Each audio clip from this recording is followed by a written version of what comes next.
Olá, bom dia, boa tarde, boa noite. Eu sou Márcio Scarpellini, bem-vindo ao meu canal e eu quero te convidar para lermos juntos um livro que contribuiu muito para a minha formação intelectual e, por que não dizer, espiritual. É o livro Lendas do Povo de Deus, de Malba-Tahan. Você talvez já deva ter ouvido falar sobre Malba-Tahan como autor do livro O Homem que Calculava, um livro bastante conhecido dos professores, ensinadores de matemática, porque Malba-Tahan é o pseudônimo do professor Júlio César de Mello e Souza, um professor brasileiro que inspirou muitas gerações, muitos ensinadores.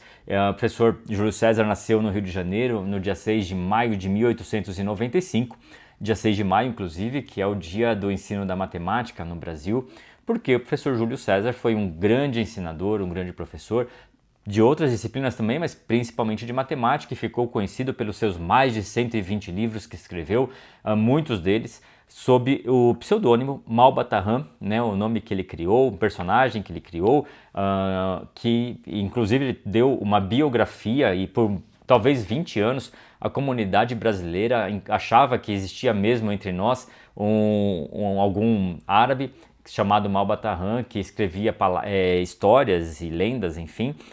Mas depois foi divulgado, né, e o professor Júlio César assumiu esse personagem, esse pseudônimo, e que ele utilizou para divulgar o ensino de muitas ciências, mas principalmente de matemática. E entre os livros que escreveu este livro Lendas do Povo de Deus, né? Então Malba-Tahan, autor de O Homem que Calculava, escreveu também o livro Lendas do Povo de Deus, que para mim foi uma leitura muito construtiva, contribuiu bastante para a minha formação, e eu espero que a leitura deste livro, né, contribua também para a sua formação, contribua também para incrementar a sua experiência tanto acadêmica, por que não dizer, como filosófica, como também espiritual. Então, leremos juntos o livro Lendas do Povo de Deus, que é composto por pequenas histórias que eu quero lê-las e meditar com você nesses pequenos vídeos curtos que eu quero trazer aqui no meu canal. E para isso eu já te convido a curtir, comentar, compartilhar estes vídeos.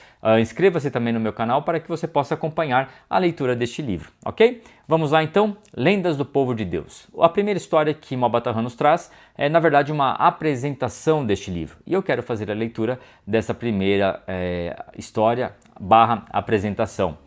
Povo de Deus. Lendas do Povo de Deus intitula-se este livro. Mas qual é o povo de Deus? A Bíblia divinamente inspirada, com sua autoridade multissecular e sagrada, elucida muito bem esta questão. Vejamos algumas das afirmações bíblicas a tal respeito. No Êxodo, capítulo 3, versículo 7, encontramos essas palavras. E o Senhor lhe disse, eu vi a aflição do meu povo no Egito. Ouvi o clamor que ele levanta por causa da crueza daqueles que têm a intendência das obras. E logo adiante, no versículo 10, falando a Moisés, Deus manifesta sua vontade nesta sentença. Mas vem tu e eu te enviarei a Faraó para trazeres do Egito os filhos de Israel, meu povo. Do versículo 12 ainda, no mesmo capítulo da Sagrada Escritura, podemos destacar este período divinamente revelado. Depois que tiveres tirado o meu povo do Egito, e oferecerás a Deus um sacrifício em cima deste monte. Dos trechos que acabamos de citar, ressalta essa evidência.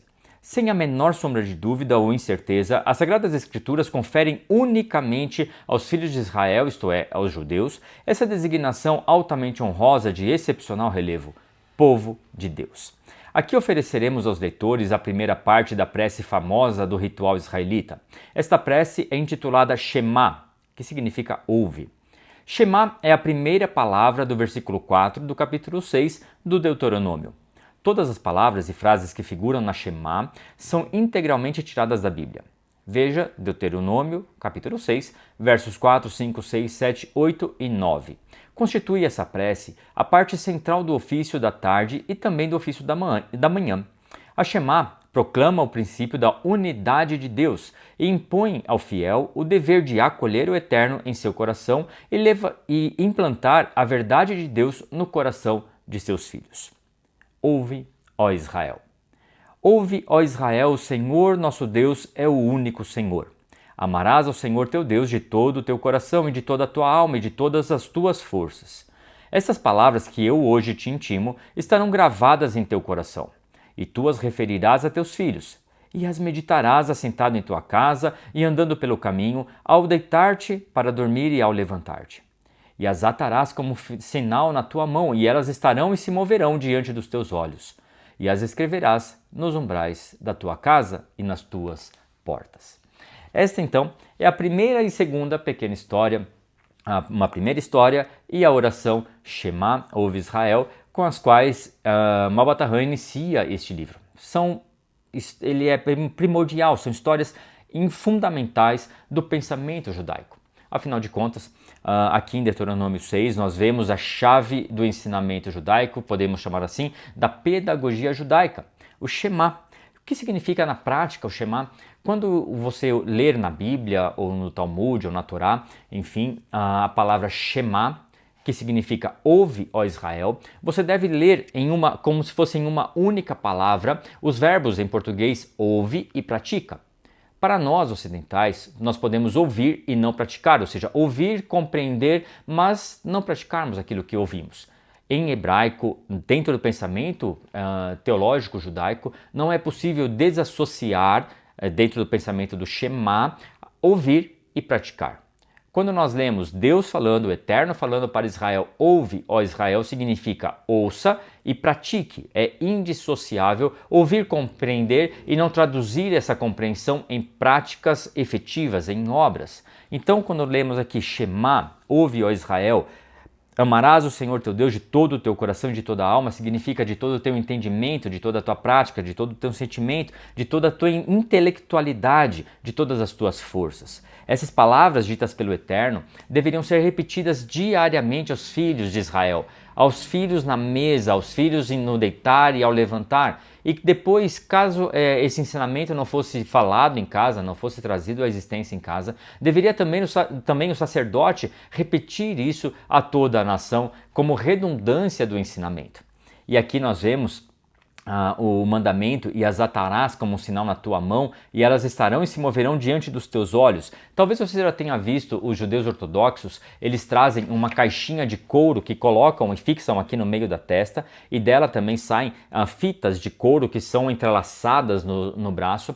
A isso os judeus chamam de tefilim, né, que é a prática física desse ensinamento que nós lemos em Deuteronômio 6, e as atarás como sinal na tua mão e elas estarão e se moverão diante dos olhos. Efetivamente aqui Deus estava falando sobre o pensamento e sobre a prática das mãos, né? Então a palavra de Deus deveria estar fixada entre os olhos, ou seja, na mente do judeu praticante e também na sua prática, nas suas mãos, e as escreverás nos umbrais da tua casa. Você já deve ter visto também a prática judaica de colocar uma pequena oração, uma caixinha vertical, né? Uma caixinha que é uma caixinha, enfim, metálica ou de madeira, que é colada nos umbrais da porta, na porta dos judeus, que essa caixinha chama-se mezuzá, né? Isso é feito em cumprimento ao que está escrito lá em Deuteronômio 6. Enfim, essa palavra, esse texto que introduz o livro Lendas do Povo de Deus,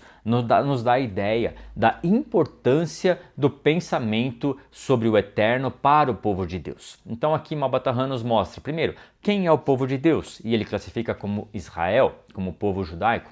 E aqui para nós, e eu sou cristão, sou pastor, e dentro do pensamento cristão existem duas grandes vertentes sobre qual o papel de Israel, né? Então Israel foi substituído pela igreja como povo de Deus, é um pensamento de algumas correntes teológicas cristãs. Ou não, Israel continua tendo um papel profético, um papel escriturístico, um papel que aponta para a vinda do Messias. São as duas principais visões sobre quem é Israel e quem é o povo de Deus. Então, Israel foi substituído pela igreja ou não? Israel continua tendo um papel primordial no relato e no pensamento profético do cumprimento da profecia ou das profecias que constam na Bíblia.